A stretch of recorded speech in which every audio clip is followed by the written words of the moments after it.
Europe 1, Jean-Marc Morandini. le grand direct de la santé. Et pour cette spéciale rentrée de ce grand direct de la santé, on va parler des poux. Docteur Martine Pérez, c'est vrai que l'alerte aux poux est déclenchée pour cette rentrée scolaire. Écoutez, tous les ans, depuis des années maintenant, il y a des épidémies de poux dans les écoles primaires en particulier. Ça s'arrête un peu au collège, c'est moins tragique en tout cas. Et ça fait dresser les cheveux sur la tête des instituteurs, des professeurs d'école, des directeurs d'école et des parents. Alors, il faut savoir que le poux, c'est un animal inoffensif. C'est un petit insecte de moins de 2 mm qui ne vit que dans les cheveux. Il ne survit que dans les cheveux et il y vit très bien. Il s'y reproduit tranquillement.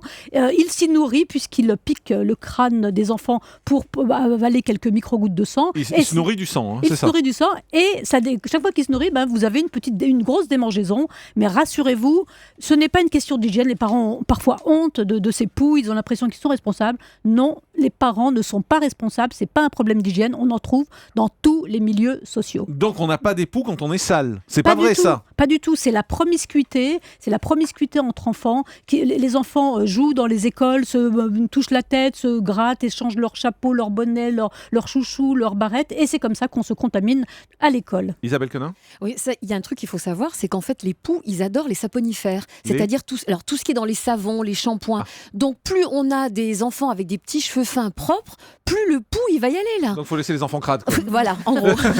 mais c'est vrai ça, docteur Pérez ? Écoutez, en tout cas, il y a une chose qui est sûre, c'est que c'est la promiscuité entre enfants. Vos enfants aient les cheveux propres ou ça, mais il me semble que de toute façon... ils attraperont des poux à l'école. Alors ça s'attrape partout, dans les campings, les colonies de vacances, les centres aérés, les parcs à thème, voilà. On peut en attraper partout. On peut en attraper partout, mais il y a quand même des choses à faire. Attendez, D'abord, on peut prévenir. Alors, prévenir, c'est difficile. Qu'est-ce qu'il faut faire ? Lui raser la tête. Bravo Jean-Marc. Oui, je vois que vous avez les cheveux courts aujourd'hui. On peut couper la tête les cheveux des garçons. Pas la tête. Oui. Couper les cheveux des garçons.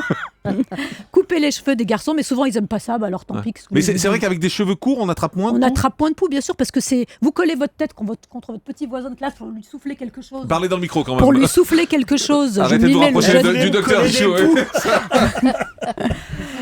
Voilà, on se rapproche de la tête de son petit copain pour lui souffler quelque chose ou copier sur lui. Pof, le poux peut passer d'une tête à l'autre. C'est comme ça qu'on se contamine. Mais il y a beaucoup de choses à faire, rassurez-vous. Alors, qu'est-ce qu'il faut faire ? J'imagine que vous alliez me poser la question. Allez-y, faites les questions et les réponses. Voilà, parfait. Qu'est-ce qu'il faut faire ? Eh bien, d'abord, il faut examiner la tête de votre enfant. C'est pas parce qu'il se gratte qu'il a forcément des poux.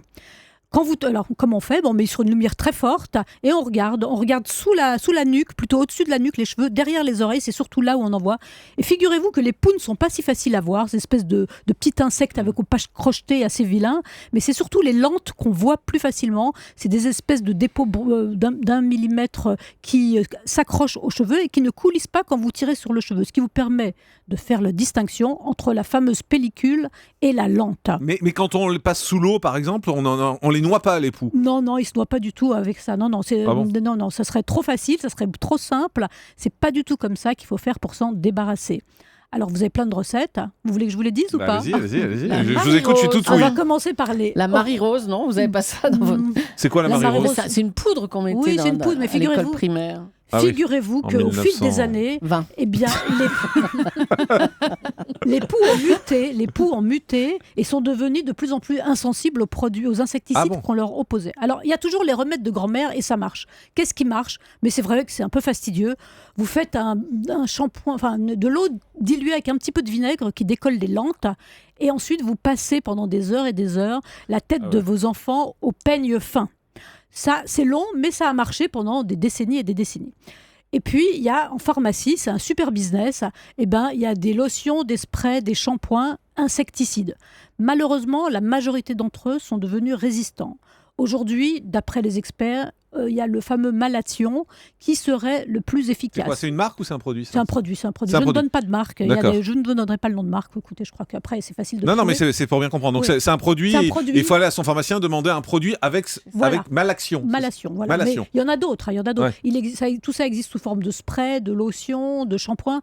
Je vous recommande la lotion parce que les sprays peuvent être dangereux puisque les enfants les inhalent alors que la lotion, elle reste sur les cheveux, elle ne diffuse pas dans l'environnement. Mais on a beaucoup dit aussi qu'il fallait tout laver à la maison. Il fallait laver les draps, les serviettes parce que les poux se mettent partout. Les oreillers. Alors, écoutez, sachant que j'allais vous parler de ça, je me suis quand même documentée. Alors c'est vrai que laver les Félicitations. surtout sur ce point-là en particulier.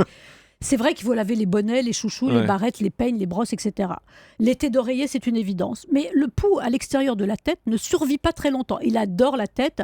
Pour le reste, les têtes d'oreiller, il aime pas les draps, il aime pas tellement ça. Il meurt parce qu'il peut pas se nourrir. Il a rien pour se nourrir. Il a rien pour se nourrir. Il est tout triste et il meurt. Bon, alors c'est vrai que la première fois où les enfants ont des poux, moi je conseille effectivement de faire le grand ménage à la maison, de changer surtout les têtes d'oreiller mais aussi les draps, de traiter toute la famille parce que c'est vrai que c'est quand même pas n'importe quoi, c'est très contraignant. Alors ça déclenche plein de questions. Sabrina Philippe. Oui, moi j'ai toujours entendu dire, Martine, qu'en fait on pouvait mettre aussi de l'huile de lavande, notamment près des tempes, en prévention, et que justement ça éloignait les poux. Alors ça marche ou pas ? Non, ça marche pas du tout. Ça, pareil, je me suis un peu documentée sur ce qui marchait, ce qui marchait pas, parce qu'on parle aussi des bains d'huile d'olive de la tête. Oui, c'est ça, bain d'huile d'olive et à laisser poser 1 ou 2 heures. Il paraît que les poux tombent tout seuls. Non, pas du tout, pas du tout. En revanche, il existe sur le marché depuis peu des produits qui ne sont pas insecticides. Pour tout savoir sur le pou, il respire par le corps.